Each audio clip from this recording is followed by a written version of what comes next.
Dynamic foundation and APJ food park அதோட நிறுவனராக நான் இருக்கேன். உங்களுக்கு என்னோட சிஓ டாக்டர் லட்சுமி பிரபா. உங்களுக்கு இவங்க வந்து பாத்தீங்கன்னா நாங்க 2 பேருமே தொழில் பண்ணிட்டு இருக்கோம். கிட்டத்தட்ட ஒரு 25 வருஷ காலமா வந்து பாத்தீங்கன்னா தொழில் பண்ணிட்டு இருக்கோம். உங்களுக்கு ஒரு சின்ன அனுபவம் கொடுத்தா உங்க எல்லாத்துக்கும் தெரியும். உங்களுக்கு ஒரு 25 வருஷமா வந்து பாத்தீங்கன்னா நாங்க தொழில் பண்ணிட்டு இருக்கோம். உங்களுக்கு இந்த தொழில வந்து பாத்தீங்க அப்படின்னா வந்து வர்ற லாபத்தை வந்து பாத்தீங்கன்னா நாங்க மட்டுமே எடுத்துக்காம, ஏன்னா எங்க அப்பா அம்மா வந்து கற்றுக் கொடுத்த விஷயங்கள் என்ன அப்படின்னு சொல்லி பாத்தீங்க அப்படின்னா உங்களுக்கு வந்து எப்பயுமே தனக்காக வாழாம உங்களுக்கு வந்து பாத்தீங்கன்னா அடுத்தவங்களுக்காக வாழக்கூடிய வாழ்க்கை தான் வந்து ஒரு முக்கியமான வாழ்க்கை உங்களுக்கு அப்படிங்கறத வந்து பாத்தீங்கன்னா எனக்கு எப்பயுமே வந்து கற்றுக் கொடுத்துருக்காங்க. உங்களுக்கு ரெண்டாவது வந்து பாத்தீங்கன்னா எதுக்கு பிறந்தோனே தெரியாம வந்து பாத்தீங்கன்னா பிறந்து வந்து பாத்தீங்கன்னா யாருக்காக வாழ்றோம் அப்படிங்கிறது தெரியாம வந்து வாழ்ந்துட்டு உங்களுக்கு வந்து எதுக்காக செத்தோம் சொல்லி செத்து போறதுக்கு வந்து பாத்தீங்க அப்படின்னா நம்ம மாதிரி மனதர்கள் வந்து பாத்தீங்கன்னா உருவாக உங்களுக்கு நம்ம வாழ்ந்தோம் அப்படின்னா நம்ம வாழ்ந்ததுக்கான ஒரு தடம் இருக்கணும். உங்களுக்கு வந்து பாத்தீங்கன்னா அந்த தடத்தை வந்து பாத்தீங்கன்னா வந்து பின்பற்றி அடுத்தடுத்த தலைமுறை வந்து பாத்தீங்க அப்படின்னா சாதனை வந்து பாத்தீங்கன்னா வந்து படைக்கணும். உங்களுக்கு அந்த மாதிரி வந்து சாதனை படைக்கணும் அப்படின்னா உங்களுக்கு இப்ப வந்து பாத்தீங்கன்னா வந்து இங்க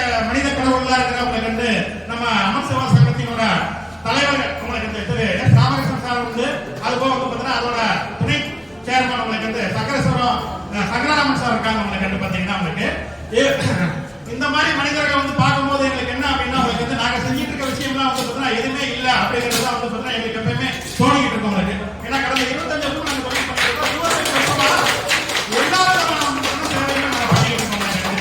இதுல என்ன அப்படின்னா உங்களுக்கு பல வெற்றிகள் பல தோல்விகள் உங்களுக்கு வந்து பாத்தீங்கன்னா பல அவமானங்கள் எல்லாமே வந்து பாத்தீங்கன்னா வந்து அடைஞ்சுதான் வந்து இங்க பொது வாழ்க்கையில் நம்ம எல்லாருமே இருக்க முடியும். அந்த மாதிரி டைத்துல வந்து பாத்தீங்க அப்படின்னா உங்களுக்கு சேவைகள் வந்து பாத்தீங்கன்னா நீங்க நலத்திட்டங்கள் சொல்லி ஒரு விஷயத்தை ஆரம்பிச்சோம் அப்படின்னா உங்களுக்கு அன்னைக்கு தேவைக்கோ அந்த வாரத்துக்கோ அந்த மாசத்துக்கோ மட்டும்தான் அவங்க உதவும். உங்களுக்கு வாரத்துக்குள்ள வந்து பாத்தீங்கன்னா அந்த நலத்திட்டங்கள் வந்து பாத்தீங்கன்னா அவங்களுக்கு யூஸ் ஆகாது. உங்களுக்கு அப்ப என்னன்னா ஒரு மனிதருக்கு வந்து பாத்தீங்க அப்படின்னா வந்து மீனை கொடுக்கறதோட வந்து பாத்தீங்க அப்படின்னா வந்து மீனை பிடிக்க கத்து கொடுத்துட்டோம் அப்படின்னா அவங்க வாழ்க்கையை அவங்க பார்த்துப்பாங்க. உங்களுக்கு அப்ப என்னோட நோக்கம் என்னவா இருந்துச்சு அப்படின்னா உங்களுக்கு எல்லா மனிதர்களுக்கும் வந்து பாத்தீங்க அப்படின்னா உங்களுக்கு எல்லாமே சரிசமமா கிடைக்கணும். உங்களுக்கு உணவு, உடை, மருத்துவம், கல்வி, வேலை வாய்ப்பு, சுயதொழில் பயிற்சி உங்களுக்கு வந்து பாத்தீங்க அப்படின்னா வளம், வளர்ச்சி எல்லா மனிதர்களுக்கும் சரிசமமா கிடைக்கணும். உங்களுக்கு வந்து பாத்தீங்கன்னா அந்த சரிசமமா கிடைக்கிறதுக்கு உலகம் ஃபுல்லா என்னென்ன வாய்ப்புகள் இருக்குதோ அந்த வாய்ப்புகளை வந்து பாத்தீங்கன்னா நம்ம உருவாக்குறதுக்கு நம்ம ஏபிஜே டைனமிக் ஃபவுண்டேஷன் ஒரு தளமா இருந்து செயல்படணும். உங்களுக்கு இல்ல இந்த மாதிரி மாமனிதர்கள் வந்து பாத்தீங்கன்னா உலகம் ஃபுல்லா வந்து பாத்தீங்கன்னா ஒவ்வொரு துறையும் வந்து பாத்தீங்க அப்படின்னா ரொம்ப ரொம்ப சிறப்பா செயல்பட்டு இருக்காங்க. அந்த மாமனிதர்கள் மூலியமா இங்க என்னென்னலாம் வாய்ப்பு வந்து மக்களுக்கு உருவாக்கி கொடுக்க முடியுமோ அவங்க பொருளாதார ரீதியா மேல கொண்டு வர முடியுமோ உங்களுக்கு அந்த வாய்ப்புகளை உருவாக்கணும் அப்படின்னு சொல்லிட்டு உங்களுக்கு நம்ம உலகம் ஃபுல்லா கடந்த 2021 வந்து பாத்தீங்க அப்படின்னா உங்களுக்கு ஏபிஜே விஐபி குளோபல் 2025 விருது மற்றும் கலாச்சார திருவிழா வந்து நடத்திட்டு இருக்கோம். அது போக நம்மளோட சேவைகள் வந்து பாத்தீங்கன்னா நாங்க என்ன பண்ணிட்டு இருக்கோம் அப்படின்னா உங்களுக்கு கவர்மெண்ட் இடத்துல பெர்மிஷன் வாங்கி ஏபிஜே உணவு வங்கி அப்படின்னு சொல்லிட்டு உங்களுக்கு சிவகாசியில் முதல்ல ஒரு 10 வருஷத்துக்கு முன்னாடி ஆரம்பிச்சோம். உங்களுக்கு இதுல என்ன பண்ணோம் அப்படின்னா பப்ளிக்ல ஒரு சேரிட்டி சென்டர் நடத்துறோம். இதுல நம்ம வீடுகள்ல நம்ம தேவைக்கு மேல நமக்கு தேவையில்லாத பொருட்கள் என்ன இருந்தாலும் சரி உணவு, உடை உங்களுக்கு வந்து பாத்தீங்க அப்படின்னா உங்களுக்கு அது போல வீட்டுல இருக்கிறவங்க பாத்தீங்கன்னா என்னென்ன பொருட்கள் தேவையில்லை கொண்டு வந்து நம்ம சென்டர்ல நீங்க அனுப்பி போயிடலாம்.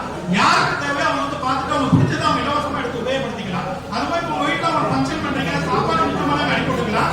கல்யாணம் பண்றாங்க, ஹோட்டல், திருவிழா, அன்னதானம், ஸ்கூல் ஆட்கள், காலேஜ் ஆட்கள் எங்கெல்லாம் உணவு மீனமாவதோ அதை வந்து நம்ம சென்டருக்கு அனுப்பி வச்சுட்டாங்கன்னா இதை கலெக்ட் பண்ணி ஒவ்வொரு ஸ்ட்ரீட்லையும் கொண்டு போய் பசிக்கிற மக்களுக்கு 24 மணி நேரம் ஃப்ரீயா கொடுக்குற வந்து பாத்தீங்கன்னா வந்து சேவையை கடந்த 10 வருஷமா வந்து பாத்தீங்கன்னா வந்து பொது இடத்துல நாங்க நடத்திட்டு இருக்கோம். இந்த 10 வருஷத்துல இது வரைக்கும் கிட்டத்தட்ட ஒரு 1.5 கோடி மக்களுக்கு வந்து பாத்தீங்கன்னா சாப்பாடு ஃப்ரீ டிஸ்ட்ரிபியூஷன் நம்ம பண்ணியிருக்கோம். உங்களுக்கு பாத்தீங்கன்னா சாப்பாடு மட்டும் நம்ம பண்ணல. உங்களுக்கு கல்விக்கு உதவி செஞ்சுட்டு இருக்கோம், மருத்துவத்துக்கு உதவி செஞ்சுட்டு இருக்கோம், ஏழை குடும்பங்களுக்கு வந்து திருமணங்களுக்கு ஒரு உதவி செஞ்சுட்டு இருக்கோம். உங்களுக்கு மனநல குழந்தை தூக்கு வர்றது பாத்தீங்கன்னா நம்ம பண்ணாத சேவைகளே கிடையாது. என்ன பண்ணாலும் வந்து பாத்தீங்கன்னா இதுக்கு வந்து பாத்தீங்கன்னா இது வரைக்கும் ஒரு மன நிறைவு வரல. என்ன காரணம் அப்படின்னா தனிநபர் வந்து பாத்தீங்கன்னா தற்சார்பு ரீதியா வந்து பொருளாதாரத்துல மேல வராம இங்க எந்த மாற்றத்தையும் நம்ம உருவாக்க முடியாது. உங்களுக்கு அப்ப உணவு கொடுத்தாச்சு, உடை கொடுத்தாச்சு உங்களுக்கு வந்து பாத்தீங்கன்னா அப்ப அவங்க வந்து பாத்தீங்கன்னா சம்பாதிக்க வைக்கணும்னா கடவுள் இயற்கையிலேயே படிக்காத மக்களுக்கு வந்து பாத்தீங்கன்னா இயற்கையாவே எல்லாத்துக்கும் ஒரு டேலண்ட் கொடுத்துருக்காங்க. ஒரு சிலர் அந்த டேலண்ட கண்டுபிடிச்சு உங்களுக்கு வந்து பாத்தீங்கன்னா அடுத்த கட்டத்துக்கு வந்து போயிடுறாங்க. உங்களுக்கு ஒரு சிலரால வந்து பாத்தீங்கன்னா அந்த டேலண்ட கண்டுபிடிக்கவே முடியாது. உங்களுக்கு அந்த மாதிரி டைம்ல வந்து பாத்தீங்க அப்படின்னா உங்களுக்கு நாங்க என்ன பண்றோம்னா இந்த படிக்காத பிள்ளைகளுக்கு ரெகுலரா ஒரு சுயதொழில் பயிற்சி கற்றுக் கொடுத்து அவங்க பொருளாதார ரீதியா மேல கொண்டு வரணும் அப்படின்னு சொல்லிட்டு உங்களுக்கு வந்து பாத்தீங்கன்னா புதுசா வந்து பாத்தீங்கன்னா ஒரு ஏக்கர்ல ஆசிரமம் கட்டணும்னு சொல்லி ஒரு பிளான் வச்சிருக்கோம். வந்து பாத்தீங்கன்னா இந்த ஆசிரமங்கள் மூலியமா வந்து நிறைய சுயதொழில் பயிற்சிகளை ஆரம்பிச்சவங்களுக்கு வந்து பாத்தீங்கன்னா எல்லா மக்களுக்கும் வந்து பாத்தீங்கன்னா வந்து சிறப்பா அவங்களுக்கு வந்து பாத்தீங்கன்னா இந்த சென்டரை உருவாக்கணும்னு சொல்லிட்டு வந்து பார்த்தீங்கன்னா ஒர்க் பண்ணிட்டு இருக்கோம். அதுக்காக தான் இந்த விருது விழாவை நம்ம நடத்திட்டு இருக்கோம். இந்த டயத்துல வந்து பாத்தீங்கன்னா இந்த விருது விழாவை தலைமையேற்று நடத்திட்டு இருக்கவங்க நம்ம அமர்சேவா சங்கத்தினோட தலைவர் திரு பத்மஸ்ரீ மாண்புமிகு திரு ராமகிருஷ்ணன் அவர்களையும் கண்டு நம்ம உபத்தலைவர் பாத்தீங்க அப்படின்னா திரு சங்கரராமன் அவர்களையும் முன்னிலை வைக்கக்கூடியவங்க நம்ம கோல்டன் ரியல் எஸ்டேட்டோட நிறுவனர்